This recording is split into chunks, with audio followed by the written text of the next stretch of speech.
जय जिनेंद्र बंधु। अक्सर ये सवाल पूछा जाता है कि धर्म कैसे करें, तो मैं इसे समझाता हूँ एक छोटी सी कहानी के रूप में।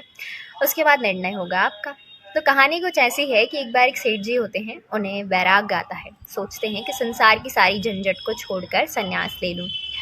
पर उनकी 4 बहुएं थीं और उन्होंने सोचा कि अगर मैं बिना जिम्मेदारियों का बंटवारा किए संन्यास ले लूँगा तो घर में लड़ाई झगड़े होंगे, और जिम्मेदारियां भी अगर बिना योग्यता के बांटूंगा तो बात बिगड़ेगी ही बिगड़ेगी। तो उन्होंने सोचा कि क्यों ना मैं चारों बहुओं की परीक्षा लेता हूँ और फिर बांटवारा करूंगा जिम्मेदारियों का। तो अब सेठ जी ने चारों बहुओं को बुलवाया और उन्हें 5 धान दिए चावल के, यानी छिलके सहित चावल दिए, और उन्होंने बोला कि जब मैंने मांगूंगा तो मुझे वापस कर देना। अब पहली बहू ने सोचा कि पिताजी की तो उम्र हो गई है, घर में इतने सारा भंडार पड़ा रखा है चावलों का, तो अब मैं इन्हें कहाँ रखूंगी। तो वो उसे लेती है, कचरे में फेंक देती है। दूसरी बहू सोचती है कि पिताजी की तो उम्र हो गई है, पिताजी को इतना अनुभव है, तो क्या पता इन दानों में कोई चमत्कारी शक्ति हो, तो वो उसकी खीर बना के खा लेती है। तीसरी बहू सोचती है कि पिताजी तो भाई पिताजी हैं, क्या पता इन दानों में कुछ ऐसी विशेषता होगी जो पिताजी बाद में बताएंगे, तो बढ़िया वो उसे एक सोने की डिब्बी में मखमल के अंदर रख लेती है, तिजोरी में। चौथी बहू सोचती है कि अब मैं इन 5 दानों को क्या करूं, कहाँ रखूं इन्हें। तो उसके घर के बाहर इसके पीछे एक बगीचा होता है, तो वो उन 5 धान चौथी बहू ने तो वो दाने बगीचे में बो दिए थे। अब लगभग 4 वर्ष के बाद पिताजी उन चारों बहुओं को पास बुलाते हैं और कहते हैं कि लाओ वो 5 धान के दाने जो मैंने तुम्हें दिए थे।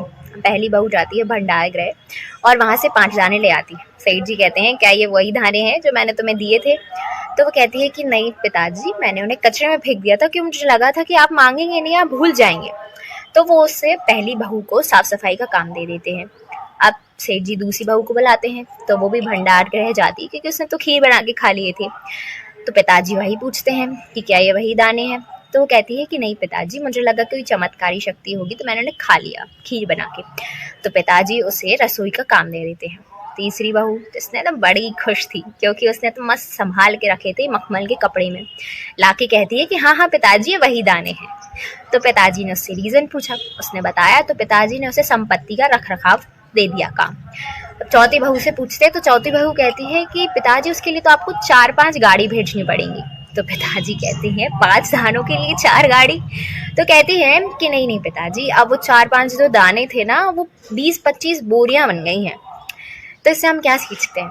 तो इस कहानी से हम क्या सीखते हैं? हम इस कहानी के सीखते हैं कि अगर हम पहली बहू की तरह धर्म को व्यर्थ समझते हैं, फिजूल समझते हैं, फालतू की चीज़ समझते हैं, तो हमें आगे चल के नीच कुल मिलता है कि लोगों की गंदगी साफ करो।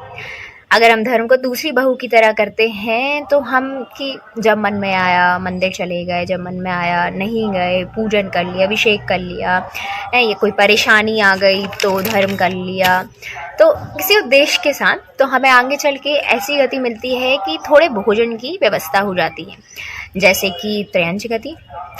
अगर हम धर्म को तीसरी बहू की तरह करते हैं, जैसे कि बर्थडे पर, एनिवर्सरी पर, पुण्य स्मृति पर, यानी किसी उत्सव या पर्व की तरह करते हैं, तो हमें कोई राजयोग तो नहीं मिलेगा, पर हाँ 2 जोड़ी कपड़े, 2 वक्त का खाना अच्छा और सर पे छत, ये चीज़ें मिल जाती हैं। पर इससे आजकल हम कहाँ खुश होते हैं। तो इसलिए हमें धर्म को चौथी बहू की तरह करना चाहिए, कर्तव्य के साथ अपने आप को कि हे भगवान, मैं संसार का सबसे बड़ा पुण्य आत्मा हूँ जो मुझे देव सास गुरु की सेवा करने का मौका मिला है। आप भले ही धर्म को बहुत ज़्यादा ना करें, भले ही कम करें, क्योंकि हमारे यहाँ क्वांटिटी नहीं क्वालिटी पे ध्यान करते हैं, इसलिए पर शुद्ध भावों से करें, अच्छे भावों से करें, अपने आप को बहुत पुण्यशाली मानकर करें। तो इसलिए चौथी बहू की तरह हमें भी संसार सुख के साथ साथ पूरे लौकिक सुख का भी मालिक बन जाते हैं।